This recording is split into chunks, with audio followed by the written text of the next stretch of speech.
Most welcome my student. How are you? Are you fine? स्वस्थ हैं, मस्त हैं। चलो, स्वस्थ और मस्त रहना चाहिए और एंजॉय लेना चाहिए। और विज्ञान को एंजॉय ले लेकर के पढ़ने की जरूरत है। विज्ञान क्या है? बोरिंग विषय नहीं है बेटा, इसको एंजॉय लेकर के पढ़ो। और जब एंजॉय लेकर के पढ़ोगे तब पढ़ने का मजा आएगा, पढ़ने का मजा आएगा। देखो बेटा, आज की कक्षा मुख्यतः 10वीं के बच्चों के लिए है और इसमें बहुत ही बेहतरीन टॉपिक आपका सामने दिख रहा है, अमीबा में पोषण। आप देखो बेटा, जीवों के वर्गीकरण को आप लोग 9वीं में पढ़े थे, तो एक कोशिकीय जीव और बहुकोशिकीय जीव। तो बहुकोशिकीय जीव में क्या होगा, 2-4 कोशिका से लेकर के आदमी तक सब बहुकोशिकीय में आ जाते हैं। और एक कोशिकीय जीव में आप कुछ जलीय जीवों के बारे में पढ़े होंगे, जैसे अमीबा है, पैरामीशियम है, यूग्लिना है। ये सब क्या है? एक कोशिकीय जीव हैं। क्लेमाइडोमोनास है, एक कोशिकीय है। तो एक कोशिकीय जीवों में अमीबा में कैसे पोषण होता है, इस पर हमें चर्चा करना है। तो अमीबा भी बेटा वही कार्य करेगा, 5 कार्य इसमें भी होगा। क्या होगा जरा देखो, पहला होगा क्या करेगा, भोजन ग्रहण करेगा। क्या करेगा? भोजन ग्रहण करेगा। दूसरा कार्य कौन सा करेगा? पाचन करेगा। तीसरा कार्य क्या करेगा? अवशोषण करेगा, अवशोषण करेगा। फिर इसके बाद क्या होगा, अवशोषण के बाद जो है स्वांगीकरण करेगा, स्वांगीकरण एसिमिलेशन करेगा। अब फिर 5वां प्रोसेस क्या होगा, ईजेशन, या इसको कहते हैं वही क्षेपण। क्या कहते हैं? वही क्षेपण कहते हैं। ये चारों प्रक्रियाएं अमीबा में भी संपन्न होती हैं। क्लियर? अमीबा बेटा एक कोशिकीय जीव है और ये सदैव पानी में पाया जाता है। आपके सड़क के किनारे गड्ढे पोखरे में जो भी पानी जमा हुआ रहता है, उस पानी में अगर लेकर के देखोगे सूक्ष्मदर्शी पर, तो 2-4 अमीबा स्लाइड पर दिखाई ही दे जाएंगे। फिर उसके बाद जो है आपको पढ़ाए थे कि अमीबा का कोई निश्चित शेप नहीं होता, इनका कोई सर्टेन बॉडी स्ट्रक्चर नहीं रहता। क्यों? क्योंकि ये कंटिन्यू अपना बॉडी स्ट्रक्चर चेंज करता रहता है, अपना बॉडी स्ट्रक्चर चेंज करता रहता है। इसलिए इसका कोई सर्टेन बॉडी स्ट्रक्चर नहीं होता। और क्या बताए थे कि बीच में केंद्रक होता है और इसमें बहुत सारे कोशिकांग पाए जाते हैं, कोशिकांग पाया जाता है। ये पढ़ाया गया था कि इसके जीव द्रव्य को 2 भाग में डिवाइड किया गया है। एक बाहर का जो पारदर्शक है ये वाला, इसको कहते हैं एक्टोप्लाज्म, और अंदर जो दानेदार है इसको कहते हैं एंडोप्लाज्म। क्या कहते हैं? एंडोप्लाज्म, है ना? और इसमें जो फिंगर लाइक स्ट्रक्चर है इसको क्या कहा गया था? कूटपाद। क्या कहा गया था? कूटपाद। कूटपाद माने क्या होता बेटा? नकली पैर। ये पैर तो है नहीं, नकली पैर, यानी पैर का काम करता है लेकिन ये पैर नहीं होता, पैर नहीं होता। क्लियर? अब आप जरा बताओ, ये पानी में खुद टहल रहा बेचारा, पानी में खुद रेंग रहा है, तो बहुत सारे भोजन इसमें उपस्थित रहेंगे पानी में। और ये बेटा क्या है? ये भी सर्वाहारी है, हमारी तरह से सर्वाहारी है। कोई प्लांट मटेरियल पा जाएगा, उसको भी एब्जॉर्ब कर लेगा। कोई एनिमल पा जाएगा, उसको भी एब्जॉर्ब करेगा। एनिमल मतलब बड़का मछली नहीं खा जाएगा, छोटे छोटे जो इसमें माइक्रो ऑर्गेनिज्म होते हैं, छोटे छोटे प्लैंक्टन्स होते हैं, और ये सब इनके आहार होते हैं। तो छोटे छोटे जीवों को ये अपना आहार बनाता है। लेकिन बेटा ये आहार दोनों प्रकार का भोजन लेगा, दोनों प्रकार का भोजन लेता है। अगर ये भोजन ठोस लेता है, ध्यान दो, यदि भोजन ठोस है, यदि भोजन क्या है, ठोस है, तो ग्रहण करने की प्रक्रिया को क्या कहते हैं? ग्रहण करने की प्रक्रिया को कहते हैं फैगोसाइटोसिस। फैगोसाइटोसिस। अगर भोजन को ये ठोस रूप में ले रहा है तो उसको कहेंगे फैगोसाइटोसिस। और अगर भोजन द्रव है, यदि भोजन कैसा है, द्रव है, अगर भोजन द्रव है तो ग्रहण करने की प्रक्रिया को क्या कहेंगे? पिनोसाइटोसिस। पिनोसाइटोसिस। अगर भोजन ठोस अवस्था में है तो इसको क्या कहेंगे? फैगोसाइटोसिस। और अगर मान लीजिए द्रव है तो इसको कहेंगे पिनोसाइटोसिस।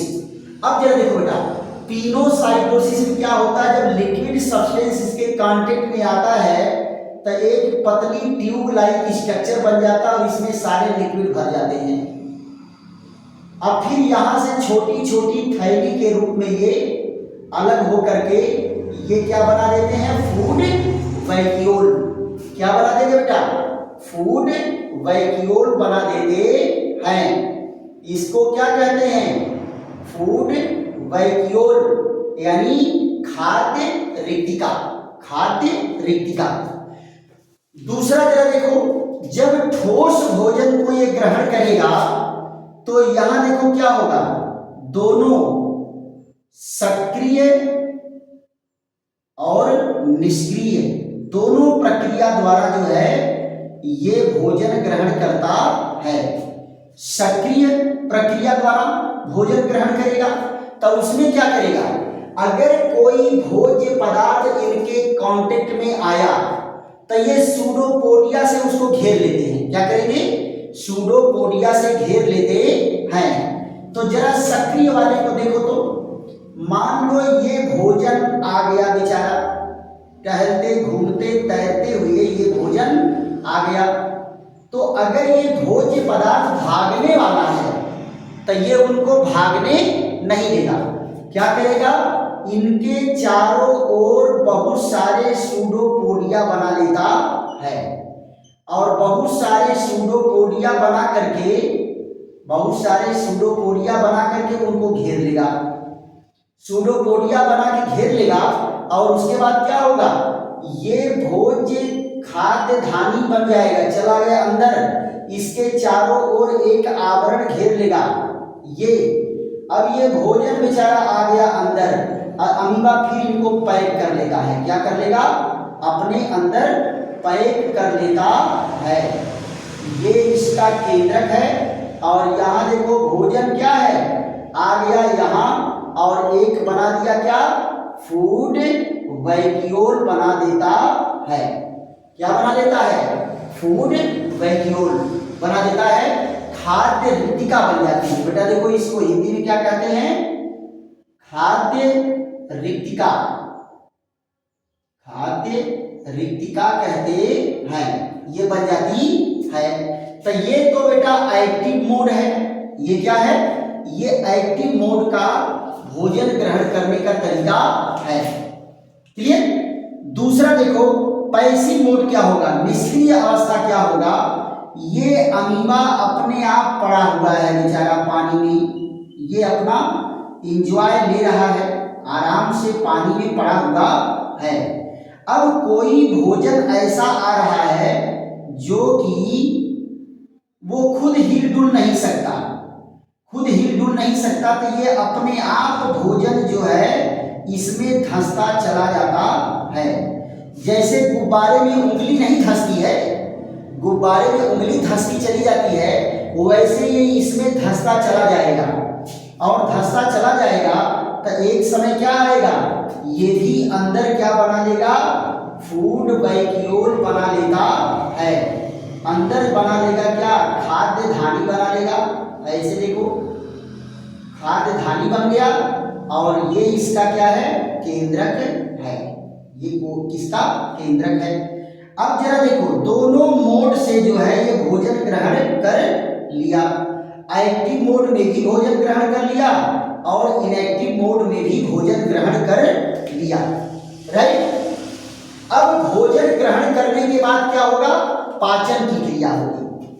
अब देखो बेटा, अब यही जो फूड वैक्यूल है यह इनका इंटेस्टाइन है। क्या है, इंटेस्टाइन। अब इसी में भोजन को पचाएंगे। कैसे भोजन को पचाएंगे जरा ध्यान दो। दूसरी प्रक्रिया क्या शुरू हो जाएगी, पाचन। दूसरी प्रक्रिया क्या शुरू हो जाएगी, पाचन। अब पाचन के लिए क्या करेगा, यहां देखिए ये जो है अमीबा है, अमीबा है और यहां पर देखो ये इसका न्यूक्लियस है और ये फूड वैक्यूल है। क्या है, फूड वैक्यूल है जिसमें ये भोजन भरा हुआ है। और आप जानते हैं कि इसकी कोशिकाओं में बहुत सारे लाइसोसोम की थैलियां भरी हुई होती है। और लाइसोसोम क्या होता है बेटा, पाचक एंजाइमों से भरी हुई एकहरी झिल्ली की थैली होती है। एकहरी झिल्ली की क्या होती है, थैली होती है। तो यहाँ पर लाइसोसोम की झिल्ली आकर के चिपक जाती है। लाइसोसोम की झिल्ली चिपक गई तो आप यहाँ देखो ये क्या है, ये है फूड वैक्यूल, फूड वैक्यूल है और ये क्या चिपक गया, लाइसोसोम। लाइसोसोम की थैली यहां आकर के चिपक गई।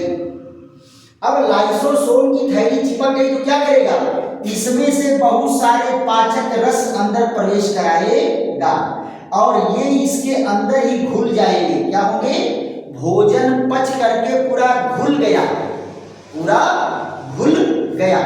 अब बेटा देखो, जब भोजन का पाचन वैक्यूल के अंदर हुआ है, फूड वैक्यूल के अंदर हुआ है, तो उसके बाद क्या करेंगे, अवशोषण के लिए और स्वांगीकरण के लिए भोजन का बाहर आना भी जरूरी है। भोजन का बाहर आना जरूरी है। तो ये जो भोजन ग्रहण करने की प्रक्रिया है, ये पहली प्रक्रिया। अब ये भोजन पचा दिया गया और पचने के बाद यहां ध्यान दो, पचने के बाद ये थैली अब इस तरह से हो गई। इसमें ये बेचारा घुल मिल करके टेढ़ा टबड़ा, मान लो कुछ इसमें अपचित पदार्थ भी पड़ा हुआ है। अब क्या करेगा, इसके साथ जुड़ता क्या है, माइटोकॉन्ड्रिया। इसके साथ क्या करेगा, माइटोकॉन्ड्रिया।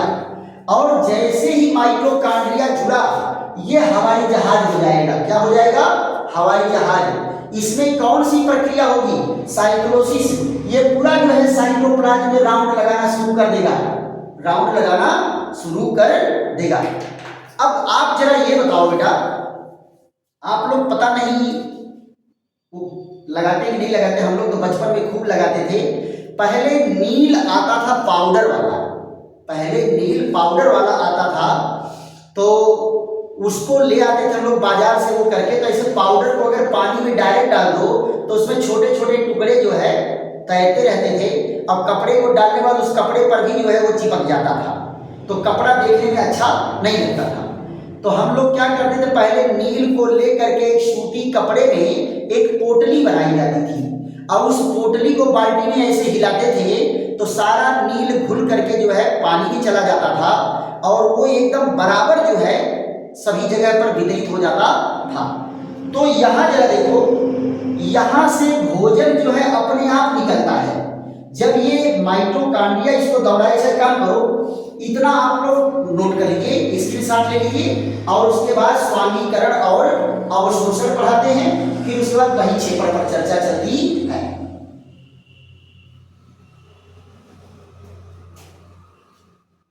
देखो बेटा, ये अवशोषण और स्वांगीकरण, इसमें क्या है, दोनों में बड़ा कोरिलेशन है। कारण क्या है, एक ही कोशिका है, उसी कोशिका में घुल मिल करके सारे मेटाबॉलिक प्रोसेस भी होंगे और अवशोषण भी उसी कोशिका में ही होगा। तो यहां जरा देखिए, इनके स्वांगीकरण पर हमारी आपकी चर्चा और अवशोषण पर चर्चा चलती है। ये देखो, ये क्या है? ये अमीबा है। अमीबा का यहाँ केंद्रक है। ये क्या है? केंद्रक है। अब यहां जरा देखो, ये भोजन पचने के बाद का ये क्या है? फूड वैक्यूल है।